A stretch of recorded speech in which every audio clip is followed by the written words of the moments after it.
नमस्कार दोस्तों। अब देश में एक नया तरह का आतंकवाद है और वह आतंकवाद भारत में बड़ा स्पष्ट नजर आ रहा है।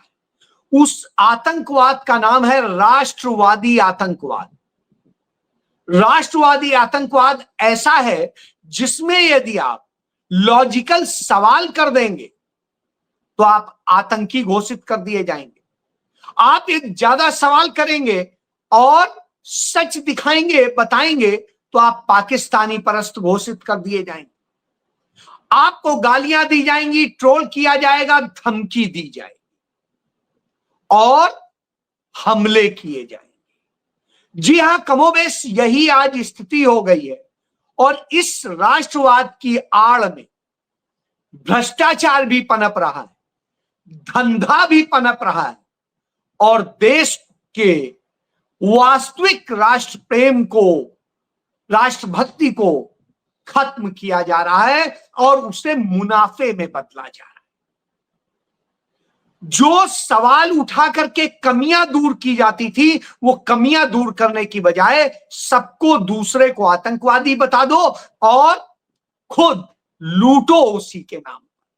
जी हां, यही चल रहा है। इसी पर आपसे बात कर रहा हूं।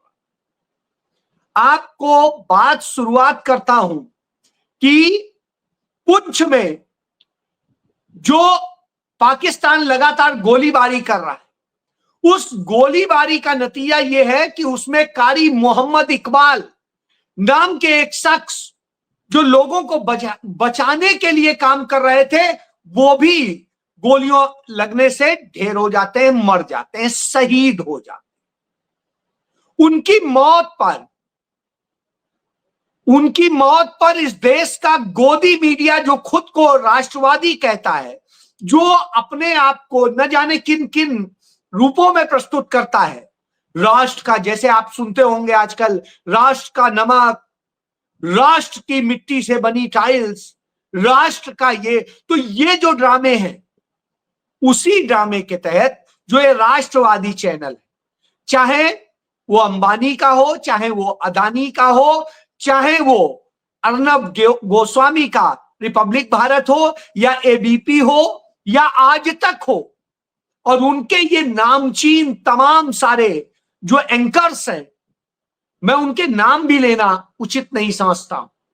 इस स्थिति के लोग हैं, उनमें कुछ लड़कियां भी हैं, कुछ लड़के भी, और वो उसे आतंकवादी बना के प्रस्तुत कर देंगे। बहरहाल धन्यवाद करूंगा पुंछ पुलिस का कि उसने ट्विटर हैंडल पे यह नोटिस जारी किया कि जो लोग भी इस तरीके से प्रचार कर रहे हैं और झूठ प्रचारित कर रहे हैं और दे रहे हैं, उनके खिलाफ लीगल एक्शन लिया जाएगा। क्योंकि कारी मोहम्मद इकबाल एक संभ्रांत व्यक्ति थे, यहाँ के प्रतिष्ठित व्यक्ति थे, लोगों को बचाने के लिए काम कर रहे थे, और जो पाकिस्तान लगातार हमले कर रहा है, जिसके कारण वहां पर 20 से अधिक लोगों की मौत हो गई है, वो उनके लिए काम कर रहे थे। और ऐसे व्यक्ति को यदि ये कहा जाए तो निश्चित रूप से दुखद होता है। जी हां, बिल्कुल दुखद होता है। अब आता हूं, ये झूठ यही नहीं फैलाए जा रहे, ये झूठ तमाम मसलों में फैलाए जा रहे हैं। जैसे आज तक, एबीपी, रिपब्लिक, न्यूज 18 जैसे ये बड़े चैनल जिन्हें आप कहते हैं, उन चैनल्स में यह कहा गया कि भारत की तरफ से जो 9 स्पॉट पे मिसाइल हमला किया गया या एयरक्राफ्ट से हमला किया गया, उन हमलों में जो हमले हुए हैं उनके एक्सक्लूसिव वीडियो देखिए। और ये देखिए, वो वीडियोज 2021 से लेके 2024 के बीच के थे और वो इजराइल, गजा और दूसरे इन सारे जगहों से जुड़े हुए। यानी आप यह समझिए कि दूसरी जगह के इन वीडियोस को ला करके और वो बता करके कि हां ये हमला हुआ है पाकिस्तान के इस जगह, और वो दिखा रहे थे कि हम लाइव आपको दिखा। तो जब यह करते हैं तो निश्चित रूप से शर्मनाक होता है कि इस तरह से फिल्मांकन करने के लिए आप झूठ परोस रहे हैं अपने दर्शकों को और नफरत फैलाने का काम कर रहे हैं। बहरहाल जो हुआ हम सबसे किसी से छिपा नहीं है। इसी की पर मैं बात शुरू करूं, उसी पर बताता हूं कि मैंने कल बताया था कि पाकिस्तान के प्रधानमंत्री ने अपनी संसद में यह बयान दिया कि भारत के हमने 3 राफेल सहित 5 विमान मार गिराए। और जब यह बात एग्जामिन करने के लिए हमने भी कई जगह वो किया, द हिंदू ने इसमें 3 विमानों को लेकर के लिखा और उसको लेकर के ट्वीट किया। तो उनके बारे में ट्विटर पर इतनी गंदी कैंपेन चलाई गई, उन्हें राष्ट्रद्रोही से लेके न जाने क्या क्या घोषित कर दिया गया, जबकि द हिंदू जैसा राष्ट्रवादी अखबार, उसे यह कहा गया जो सच बोलने की कोशिश कर रहा। और उसकी रिपोर्टर विजेता सिंह को किस तरीके से डिफेम किया जा रहा था। बहरहाल द हिंदू ने तो वह ट्वीट डिलीट कर दिया। लेकिन सच्चाई क्या है? सच्चाई, जब दोबारा विदेश मंत्रालय और सेना के अफसरों ने, जो वही सोफिया और वही वो लड़की, और उन दोनों ने जब फिर से प्रेस कॉन्फ्रेंस की, उस प्रेस कॉन्फ्रेंस में विदेश सचिव ने ही बता दिया, हां पाकिस्तान ने मिसाइल से हमारे यहां हमले किए हैं 15 स्पॉट पे। और उन्होंने वो जगहें बताई जिन जगहों पर उन विमानों के मारे जाने की बात पाकिस्तान के प्रधानमंत्री ने कही। चाइना के ग्लोबल टाइम्स ने इस बात को लेकर खबर छापी कि कैसे जो राफेल विमान है, जिसको डसॉल्ट एविएशन बनाता है, वो रफाल को किस तरीके से उनके द्वारा पाकिस्तान को दिए गए विमान ने, जो फाइटर प्लेन है, उसने जेट ने मारकर गिराया है। अब आप समझ लीजिए कि चाइना के उस विमान से राफेल को मार के गिराया गया। अब इस बात को जब मैं कल कह रहा था तो कोई मानने को तैयार नहीं था और मुझे ही वो कर रहे थे। मैं दिखाता हूं, ये द ट्रिब्यून की खबर है और ये देखिए वो विमान जो बठिंडा में मार के गिराया गया। और इस विमान में जब ये गिराया गया और जो कुछ हुआ है उससे सामने आ जाता है कि कैसे ये पूरी साजिश की गई। ये देखिए बठिंडा में, तो यह बठिंडा में जहां गिरा है वो सेना का स्टेशन है, उस स्टेशन के पास में ही ये मार के गिराया गया। रात के 2 बजे 1:50 पे इसे मार के गिराया गया। इसी तरीके से तमाम और ठिकानों पर किया गया। अमृतसर में 3 धमाके हुए हैं, 3 जगह, और वहां पर भी विमान का मलबा बरामद किया गया है। और यहां पर जो बरामद किया गया है बठिंडा में, उसमें जो उसके पार्ट्स हैं उनमें राफेल का जिक्र है। तो अब आप समझिए, इसी तरीके से कुछ और जगह जहां जहां अखनूर में हो या दूसरी जगह हो कश्मीर में, उन सभी जगह का यह मिलता है। तो यानी है एविडेंस इसलिए बता रहा हूं क्योंकि जब विक्रम मिश्री से इसके बारे में पूछा गया कि राफेल को मारकर गिरा दिया गया है, तो उस पर उन्होंने कहा कि नहीं, अभी हम इस पर जवाब नहीं दें। ये नहीं मार के गिराया गया है तो आप बोल दीजिए नहीं, बिल्कुल झूठी खबर है, यानी उसने यह नहीं कहा। तो उन्होंने कहा कि नहीं, बाद में इस पर बात करेंगे। तो यानी खबर कहीं ना कहीं सच है, तभी उस पर आज बात करने की स्थिति में नहीं। मैं इसलिए कह रहा हूं कि जो 526 करोड़ रुपए का राफेल खरीदना था, वो 16,500 करोड़ रुपए का नरेंद्र मोदी ने खरीदा। 526 करोड़ का खरीदना था और उन्होंने खरीदा 16,500 करोड़ का। तो अब आप समझ लीजिए यह स्थिति है। और जब यह स्थिति हो और इसके बड़े बखान किए गए थे जब यह आया था, तो धंधा क्या हो रहा है साहब।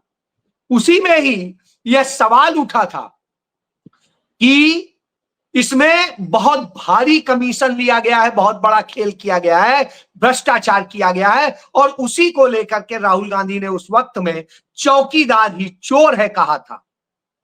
बड़ी परेशानी हो गई। जब सुप्रीम कोर्ट ने उसके कागजात मांगे तो सरकार ने सुप्रीम कोर्ट में कहा था कि राफेल से जुड़ी फाइल गायब है, उनको मिल नहीं रही। खेल समझ में आ गया। और अब आपको बताता हूं, आप हम सब लोग जब उलझे हुए हैं भारत पाकिस्तान, इसके युद्ध, इसके और सारी चीजों, तब भी इसी तरह का खेल हो रहा है। भारत ने 25 अपने ड्रोन भेजे थे पाकिस्तान। पाकिस्तान का दावा है कि उसने उन 25 के 25 ड्रोन को मार के गिरा दिया, जिनमें कुछ में हादसे भी हुए, लेकिन उनके 90% उन्होंने निष्क्रिय कर दिया और खेल बेकार चला गया। भारत सरकार स्वीकार कर रही है, यानी विदेश सचिव ने यह बात मानी, विक्रम मिश्री ने, कि पाकिस्तान ने भारत के 15 ठिकानों पर मिसाइल अटैक किए, जिनमें चंडीगढ़ भी है, जिनमें बठिंडा भी है, जिनमें और तमाम जगह हैं, पंजाब की और जम्मू कश्मीर। खेल पूरा स्पष्ट, ये लगातार इस तरह से खेला जा रहा है, दोनों जगह एक्सरसाइज की जा रही, ड्रामे किए जा रहे हैं, और इस बीच हम सारे जरूरी विषयों को भूल के इसी में फंस गए। हम भूल गए कि देश बेरोजगारी से जूझ रहा है, देश महंगाई से जूझ रहा है, देश के अंदर तमाम समस्याएं हैं। देश में जब पूरी दुनिया में क्रूड ऑयल सबसे सस्ता है, तब भी पेट्रोलियम हमारा बहुत महंगा है, और उसके अलावा हमारे देश में तमाम कारणों से तमाम लोग मर रहे हैं, तमाम समस्याएं खड़ी। दोनों देशों में यह समस्याएं थी, पाकिस्तान में भी थी और भारत में ही थी।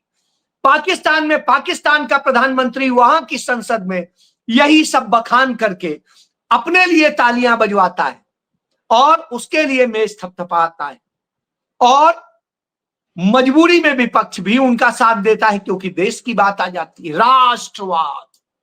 और यही स्थिति कमोबेश भारत में मोदी के तमाम सारे लोग इस बात के लिए उन्हें नहीं लानत मलानत दे रहे हैं कि नरेंद्र मोदी की गलतियों के कारण, उनकी सरकार की गलतियों के कारण हमारे 26 निर्दोष लोग वहां मारे गए, और अब तक हमारे सैनिक और गैर सैनिक यानी नागरिक मिलाकर के जम्मू कश्मीर और उधर के इलाकों में, पंजाब में, सब जगह मिलाकर के अब तक 40 लोग मारे जा चुके हैं। 40 लोग, यानी सिर्फ 2 दिन में हमारे 40 लोग मार दिए। अब आप सोचिए, हमारे सैनिक मारे जा रहे हैं, हमारे नागरिक मारे जा रहे हैं, लगातार गोलीबारी हो रही है और तमाम तरह की समस्याएं हो रही हैं, हमारे महंगे महंगे विमान मार के गिराए जा रहे हैं, और भारी नुकसान हो रहा है, पैसे रुपए हर चीज का। बावजूद इसके हम कह रहे हैं बड़ा भारी काम हो गया।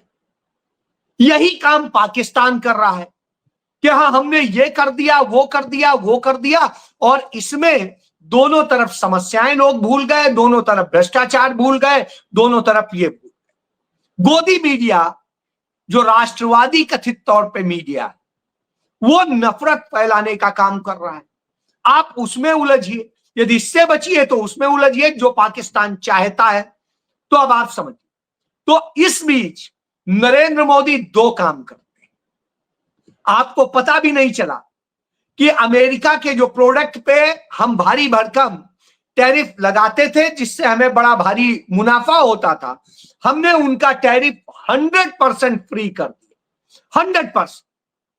और इसके बाद में हमने एलन मस्क की जो सैटेलाइट इंटरनेट सेवा है, उसके लिए हमने छूट दे दी और उसको अनुमति दे दी, सैटेलाइट कम्युनिकेशन को लाइसेंस दे दिया कि हाँ साहब आइए और यहां स्टारलिंक को चालू कीजिए। यानी उसके जरिए हमने भारत की सारी नेट सेवाओं को उन्हें सौंपने का फैसला कर दिया। इससे क्या होगा, हमारे मोबाइल नेट से जुड़े हैं, हमारे लैपटॉप, डेस्कटॉप और दूसरे तमाम सिस्टम जुड़े हुए हैं।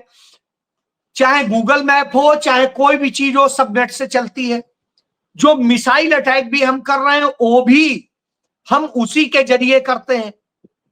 तो यानी अब सारी जानकारी, सारी गोपनीयता हमने स्टारलिंक को सौंप। अब हमारे सर्वर से इंटरनेट नहीं चलेगा, अब इंटरनेट अमेरिका चलाएगा। यानी हम अमेरिका के आगे बिल्कुल ठंडे हो गए। अब उसे जासूसी करने की जरूरत नहीं है, उसके पास डेटा मौजूद रहेगा और वो क्या करना चाहता है आप समझ सकते हैं। तो जब यह हो रहा हो तो निश्चित रूप से सवाल तो बहुत सारे हैं कि तो फिर हो क्या रहा है इस देश के अंदर, किस तरह से किया जा रहा है। जैसा मैं बार बार बता रहा हूं, उधर चाइना पाकिस्तान को अपने कब्जे में ले चुका है।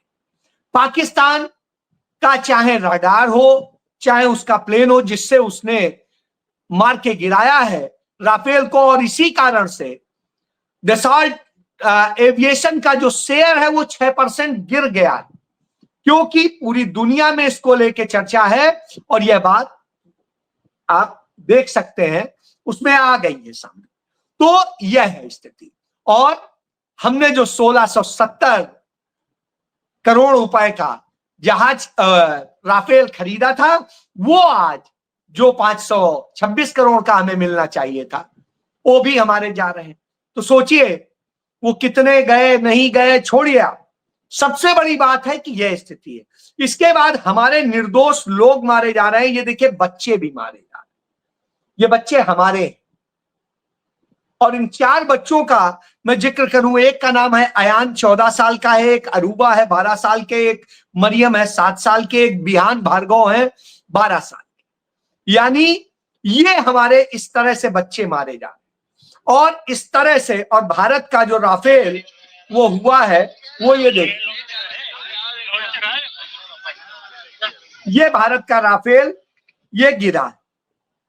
तो जो हम कहानी बता रहे हैं आपको इसलिए दिखा रहा हूं कि देख लीजिए यह स्थिति। तो यह उसके हिस्से है, यह सब कुछ हुआ है। अब इन सब के बीच में हमारे पुंछ में नागरिक मर रहे हैं, सब कुछ हो रहा है। हमारे यहां किस तरीके से अमृतसर के खेतों में जो है ये पाए जा रहे हैं, आप इसको देख सकते हैं। ये देखिए मिसाइल जो पाकिस्तान ने चला।